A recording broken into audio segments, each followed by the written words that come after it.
বহুদিন ধরে বহু ক্রোশ দূরে, বহু ব্যয় করি বহু দেশ ঘুরে। দেখিতে গিয়াছি পর্বতমালা, দেখিতে গিয়াছি সিন্ধু। দেখা হয় নাই চক্ষু মিলিয়া, ঘর হতে শুধু দুপা ফেলিয়া একটি ধানের শীষের উপর একটি শিশির বিন্দু। রবীন্দ্রনাথ ঠাকুরের এই কবিতার লাইনগুলো খুব মনে পড়ছে। সত্যি আমরা কত টাকা পয়সা খরচা করে কত দূর দূরান্তের সৌন্দর্য উপভোগ করতে যাই, অথচ আমরা যারা বঙ্গবাসী তাদের আশেপাশে ছড়িয়ে ছিটিয়ে আছে কতই না সুন্দর জায়গা, পৌরাণিক ও ঐতিহাসিক স্থান। সেগুলো হয়তো আমাদের অনেকেরই দেখা হয় না। তো আজ সেই রকমই আমাদের ঘরের খুব কাছেই এমন একটি আধ্যাত্মিক ও ঐতিহাসিক স্থানের খোঁজে চলেছি। আশা রাখি আপনারা আমাদের সাথে থাকবেন। কলকাতা বা হাওড়া জেলার খুব কাছেই একদিনের ছোট্ট আউটিংয়ের জন্য জায়গাটি খুবই আদর্শ।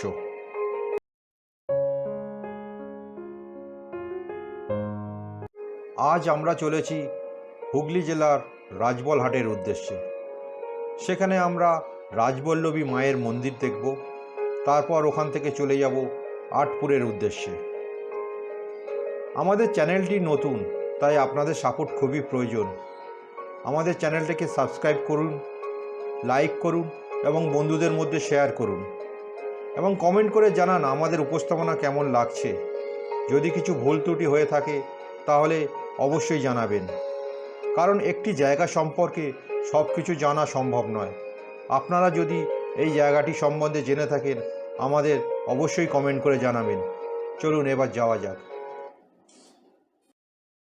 আমরা এসে গেছি রাজবল্লভী মায়ের মন্দিরে। সামনে গাড়ি পার্কিংয়ের অনেক জায়গা আছে, আর পূজা সামগ্রীরও অনেক দোকান আছে। 800 বছরের পুরনো রাজবল্লভী কালী মন্দির পশ্চিমবঙ্গের হুগলি জেলার শ্রীরামপুর মহকুমার অন্তর্গত রাজবলহাট নামক স্থানে অবস্থিত। এটি একটি বিখ্যাত কালী মন্দির। রাজবল্লভী দেবীর নাম অনুসারেই এই জায়গাটির নাম রাজবলহাট। জাঙ্গিপাড়া ও রাজবলহাট সংলগ্ন এলাকায় দেবী দুর্গা রাজবল্লভী নামে পূজিত হন। ভুরিশ্রেষ্ঠের মহারাজ রুদ্রনারায়ণ রায়মুকুটি এই মন্দির নির্মাণ করেন 16 শতকে। তবে বর্তমান মন্দিরের সাথে পুরাতন মন্দিরের কোনো মিল পাওয়া যায় না।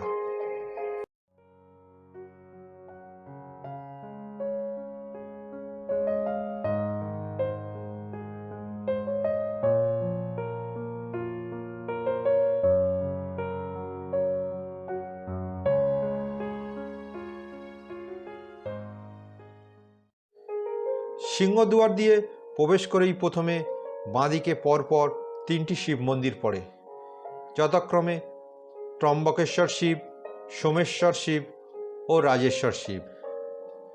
ও ডান দিকে আরও একটি শিব মন্দির আছে, নাম বানেশ্বর।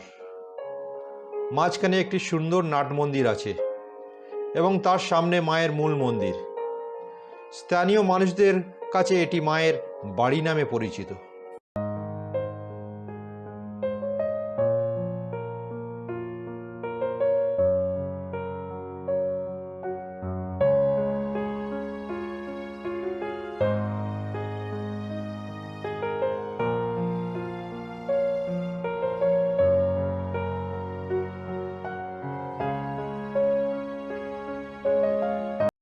মা রাজবল্লভী শ্বেতবর্ণা, তাই ইনি শ্বেতকালী নামেও পূজিত হন।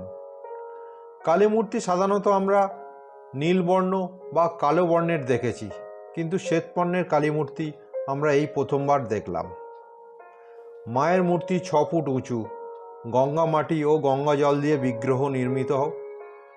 মা ত্রিনয়নী, মুন্ডুমালিনী ও দ্বিভুজা। বিগ্রহের ডান হাতে ছুরি ও বাম হাতে রক্তপাত্র। কালী মূর্তির ডান পা শায়িত মহাদেবের বুকের উপর ও বাঁ পা শায়িত বিরূপাক্ষের মস্তকে।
মায়ের মেন মন্দিরের ঠিক পিছনেই আছে মায়ের ভোগ রান্না করার পাকশালা।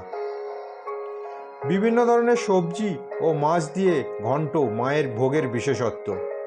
এখানে নিত্যদিন ভোগ খাওয়ানোর ব্যবস্থা আছে। ভোগ খাওয়ার জন্য কুপন কাটতে হয়। সকাল 8টা থেকে 10টা পর্যন্ত কুপন পাওয়া যায়। দুপুর 2টোয় মাকে ভোগ নিবেদন করা হয়, তারপর ভক্তরা প্রসাদ পায়।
মন্দিরের বাইরে পূজা সামগ্রীর অনেক দোকান আছে।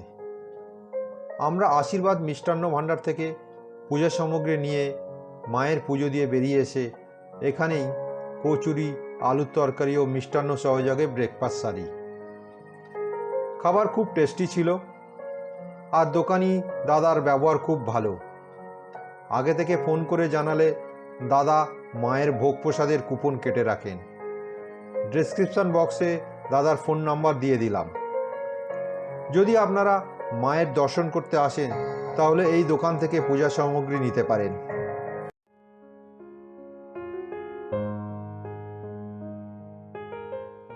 এটি রাজবল্লভী মায়ের দিঘি।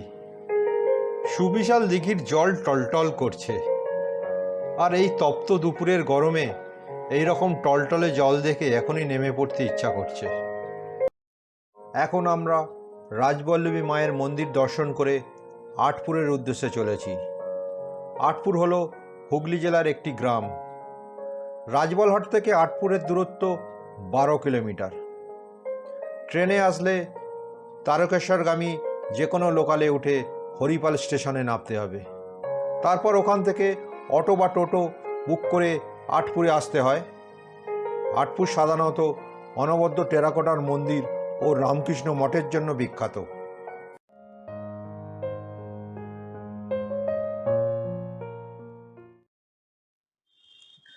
আমরা এসে গেছি রাধা গোবিন্দ জিউয়ের মন্দিরে আটপুর। আমরা এই গেট দিয়ে প্রবেশ করছি ভিতরে। বাইরেও অনেকগুলো মন্দির আছে টেরাকোটা কাজের, সেগুলো পরে দেখছি। আগে মেন মন্দিরে প্রবেশ করি।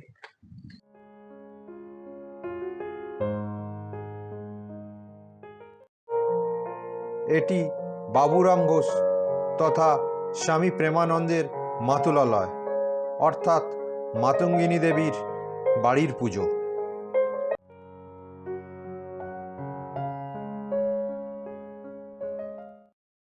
এইটা দিয়ে ঢুকলে সিংহদুয়ার ছিল। আমরা পিছনের রাস্তা দিয়ে ঢুকেছি। এটা দিয়ে সিংহদুয়ার, ওই যে সিংহদুয়ার আছে সামনে, এই সামনে সিংহদুয়ার দেখা যাচ্ছে, ওটা হচ্ছে মেন রাস্তা।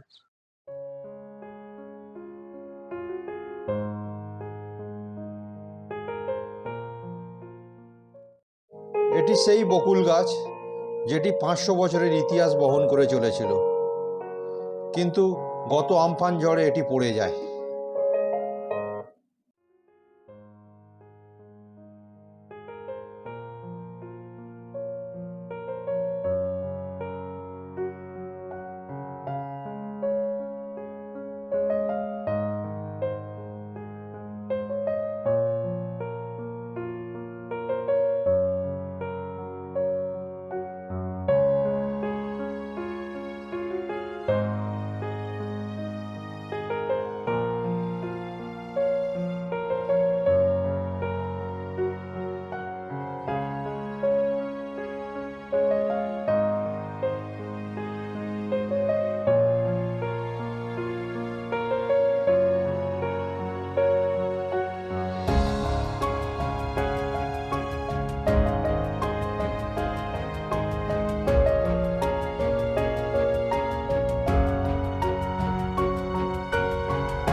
আটপুরের এই বিখ্যাত রাধা গোবিন্দ জিউয়ের মন্দিরটি প্রায় 100 ফুট উঁচু। বর্ধমানের রাজার দেওয়ান কৃষ্ণরাম মিত্র মহাশয় এই মন্দিরটি নির্মাণ করান। মন্দিরটির গায়ে অসাধারণ টেরাকোটা বা পোড়ামাটির কারুকার্য আছে। বিভিন্ন পৌরাণিক কাহিনীর চিত্র ফুটিয়ে তোলা হয়েছে।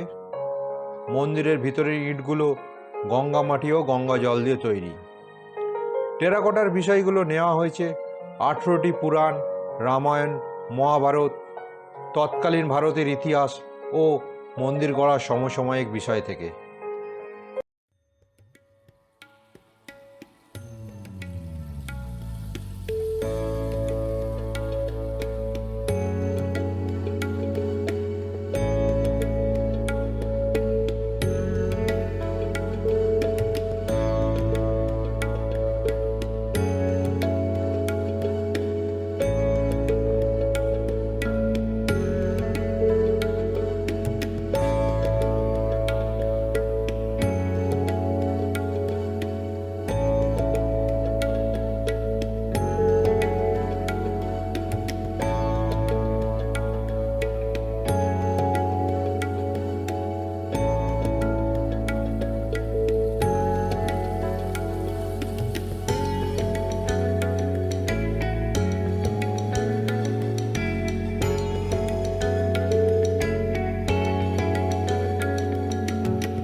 রাধা গোবিন্দ জিউয়ের মন্দির দর্শন করতে এসে আমরা পেয়ে গেলাম এই মিত্র বংশেরই এক সদস্যকে, আর ওনার কাছ থেকেই শুনে নেব এই মন্দিরের ইতিহাস।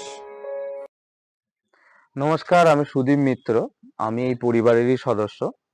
তো এখানে যে মন্দিরটা আপনারা এসছেন, এটা হচ্ছে আটপুর রাধা গোবিন্দ মন্দির। এই রাধা গোবিন্দ মন্দিরটি হচ্ছে পশ্চিমবঙ্গের দ্বিতীয় বৃহত্তম টেরাকোটা উচ্চতায় প্রথম।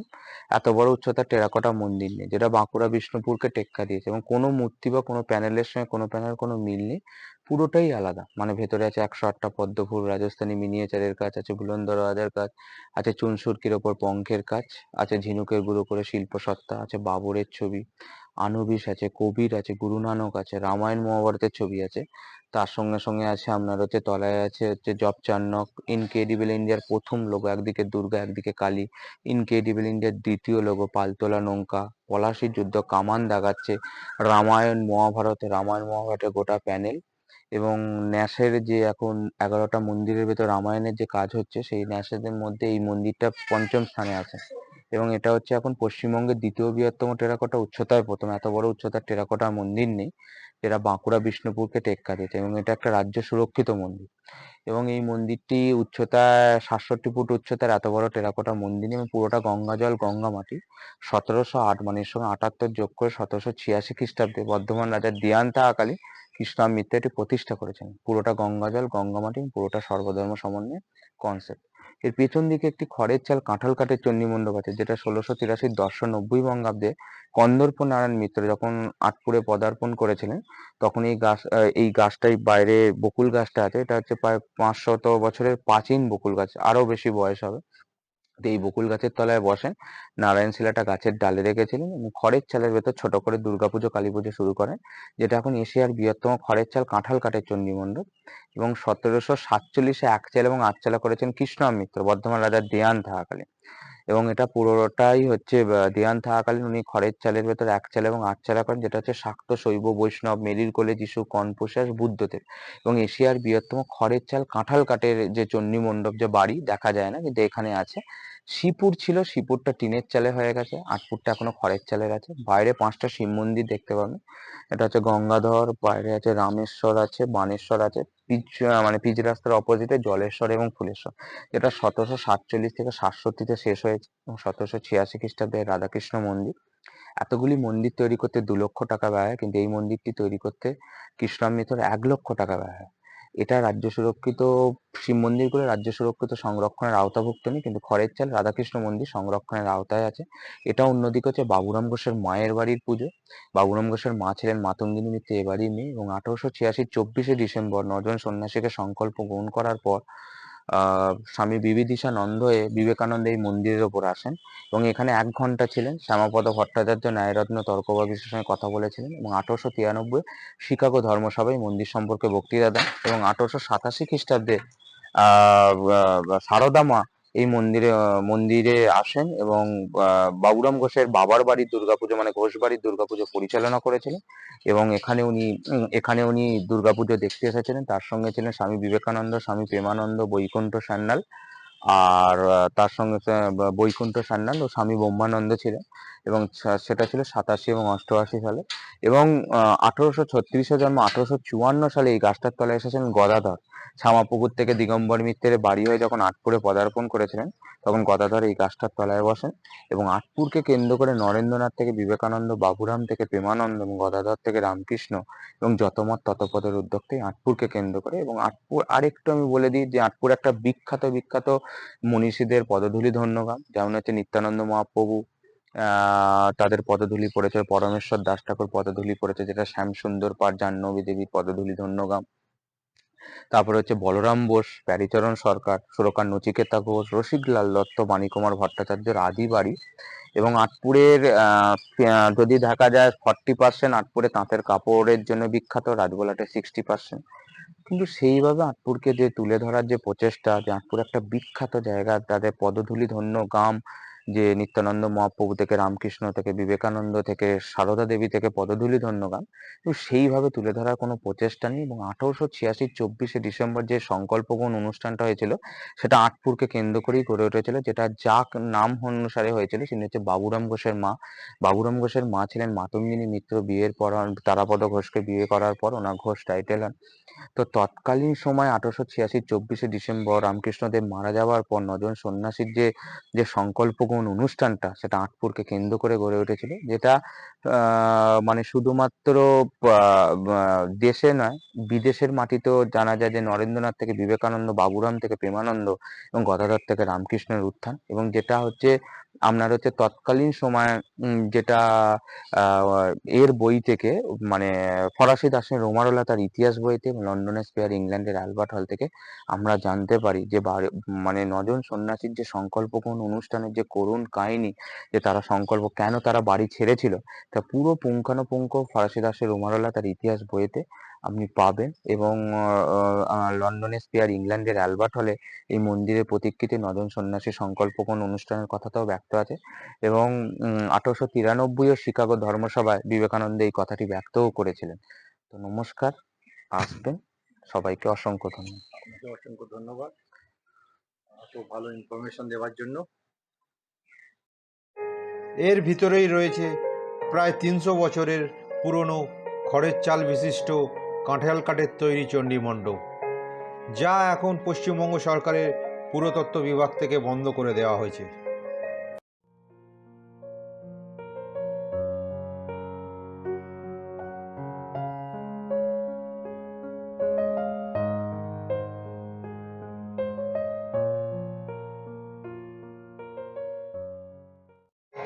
রাধা গোবিন্দ জিউয়ের মূল মন্দিরের বাইরে রয়েছে 5টি শিব মন্দির। এগুলি হলো যথাক্রমে গঙ্গাধর, রামেশ্বর, বানেশ্বর, জলেশ্বর ও ফুলেশ্বর। এছাড়া রয়েছে দোলমঞ্চ ও রাসমঞ্চ। প্রত্যেকটি শিব মন্দিরের গায়েই টেরাকোটার কারুকার্য রয়েছে।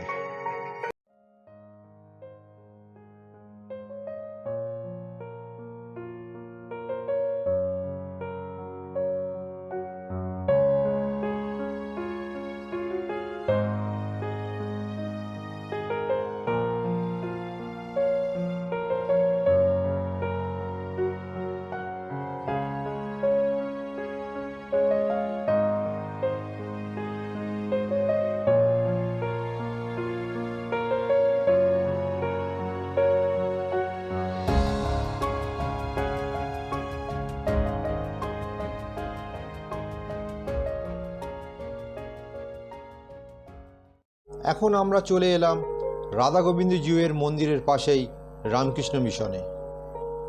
আটপুরের রামকৃষ্ণ মিশনের একটি আলাদা ঐতিহাসিক তাৎপর্য আছে, তা বলাই বাহুল্য। এই মন্দিরটি রামকৃষ্ণ মিশনের গর্ভ মন্দির, যা স্বামী প্রেমানন্দ মহারাজ তথা বাবুরাম ঘোষের জন্মস্থানের উপর নির্মিত। গর্ভ মন্দির স্থানটি বাবুরাম মহারাজের মাতুলালয়ের একটি দালান ছিল, আর সেইখানেই তিনি জন্মগ্রহণ করেন। শ্রীমন্দিরের ভিতরে শিল্পসুন্দর কাষ্ঠ নির্মিত সিংহাসনের উপর ভগবান শ্রী রামকৃষ্ণদেব, মা সারদা দেবী, যুগাচার্য স্বামী বিবেকানন্দ ও প্রেমিক সন্ন্যাসী স্বামী প্রেমানন্দের সুন্দর প্রতিকৃতি নিত্য পূজিত হয়।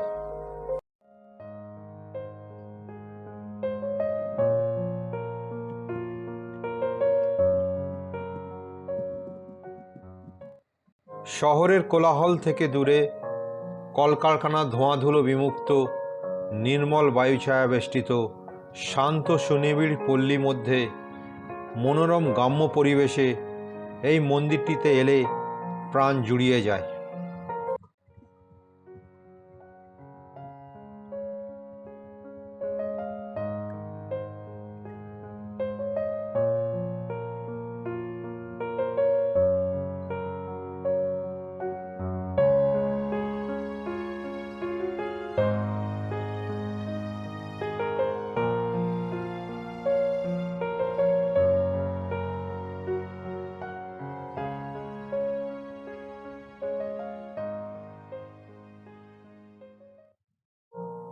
এটি স্বামী প্রেমানন্দের পৈতৃক বাড়ি। 1886 খ্রিস্টাব্দে ডিসেম্বর মাসে নরেন্দ্রনাথ সহ 9 জন শ্রী রামকৃষ্ণদেবের শিষ্য এই বাড়িতে বেড়াতে আসেন। সেখানে তারা 24শে ডিসেম্বর রাতে ধুনি জ্বালিয়ে নানা রকম ধর্ম আলোচনা করছিলেন। আর যীশুখ্রিস্ট শিষ্যদের আত্মত্যাগে অনুপ্রাণিত হয়ে তারা সেই প্রজ্বলিত ধুনির অগ্নিশিখাকে সাক্ষী রেখে সংসার জীবন ত্যাগ করে সন্ন্যাস গ্রহণ করার সংকল্প নেন। হলুদ রঙের এই মন্দিরটিই হল সেদিনের ধুনি মণ্ডপ। ধুনি মণ্ডপের পিছনে যে দুর্গা মণ্ডপটি দেখা যাচ্ছে, সেখানে বাবুরাম ঘোষের বাড়ির বন্ধ হয়ে যাওয়া দুর্গাপুজোটি মা সারদা দেবী আবার শুরু করেন। এই বাড়িতে মা সারদা দেবী দুবার এসেছিলেন এবং সামনে দ্বিতল বাড়িটির উপরতলায় তিনি থেকেছিলেন। বর্তমানে এই স্বামী প্রেমানন্দের জন্মভিটেতেই রামকৃষ্ণ প্রেমানন্দ আশ্রম গড়ে ওঠে, যা রামকৃষ্ণ মিশন দ্বারা সংরক্ষিত। কাজের ফাঁকে একদিনের ছুটিতে এই জায়গাতে আপনারা বেড়াতে আসুন, আর সাথে নিয়ে যান মানসিক শান্তি ও এক মুঠো অক্সিজেন। এখানে আসতে গেলে ভোরবেলা বেরিয়ে পড়ুন। হাওড়া স্টেশন থেকে তারকেশ্বরগামী যে কোনো লোকালে উঠে হরিপাল স্টেশনে নামুন। তারপর ওখান থেকে একটা টোটো বা অটো বুক করে চলে আসুন আটপুরে। আটপুর ঘুরে দেখুন, তারপর চলে যান রাজবলহাটের রাজবল্লভী মায়ের মন্দির দর্শন করতে। আর গাড়িতে আসলে ডানকুনি থেকে চণ্ডীতলা শিয়াখালা হয়ে আটপুর চলে আসুন।